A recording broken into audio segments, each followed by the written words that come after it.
ఎన్టీఆర్ అభిమానులతో పాటు తెలుగు ప్రేక్షకులు అంతా ఆసక్తిగా ఎదురుచూస్తున్న సినిమా 'దేవర'. సెప్టెంబర్ 27న ఈ సినిమా రిలీజ్ కాబోతోంది. జాన్వీ కపూర్ హీరోయిన్గా నటిస్తున్న ఈ సినిమాలో బాలీవుడ్ స్టార్ సైఫ్ అలీ ఖాన్ విలన్గా నటిస్తున్నాడు. రీసెంట్గా సైఫ్కు సంబంధించిన 'భైరా' క్లిప్స్ రిలీజ్ చేయగా సూపర్ రెస్పాన్స్ వచ్చింది. అలాగే అంతకుముందు రిలీజ్ చేసిన 'ఫియర్', 'చుట్టమలే' సాంగ్స్ అదిరిపోయాయి. ఇక ఈ సినిమా రిలీజ్ టైం దగ్గర పడుతుండటంతో షూటింగ్ చివరి దశకు చేరుకుంది. ఇప్పటికే ఎన్టీఆర్ తన పాత్రకు సంబంధించిన షూటింగ్ పూర్తి చేశాడు. అయితే సెప్టెంబర్ మొదటి వారంలో షూటింగ్ మొత్తం కంప్లీట్ అవ్వనుందని తెలుస్తోంది. మరోవైపు పోస్ట్ ప్రొడక్షన్ వర్క్ జెట్ స్పీడులో జరుగుతోంది. అలాగే గ్రాఫిక్స్ వర్క్ కూడా ఫుల్ స్వింగ్లో దూసుకుపోతోంది. తాజాగా ఈ సినిమాకి వీఎఫ్ఎక్స్ వర్క్ అందిస్తున్న అల్జాహ్రా స్టూడియో కీలక అప్డేట్ ఇచ్చింది. 'బాహుబలి 2', 'RRR' వంటి సినిమాలకు వీఎఫ్ఎక్స్ అందించిన ఈ కంపెనీ ప్రస్తుతం 'దేవర' సినిమా కోసం వర్క్ చేస్తోంది.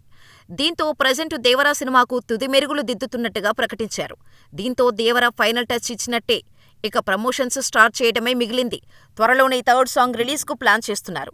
ఈ సినిమాకు అనిరుద్ మ్యూజిక్ అందిస్తుండగా ఎన్టీఆర్ ఆర్ట్స్, యువసుధ ఆర్ట్స్ కలిసి భారీ బడ్జెట్తో 'దేవర'ను నిర్మిస్తున్నాయి. 2 భాగాలుగా రానున్న ఈ సినిమాకు ఫస్ట్ పార్ట్ రిజల్ట్ను బట్టి సెకండ్ పార్ట్ స్టార్ట్ చేసే ఛాన్స్ ఉంది. మరి 'దేవర పార్ట్ 1' ఎలా ఉంటుందో చూడాలి.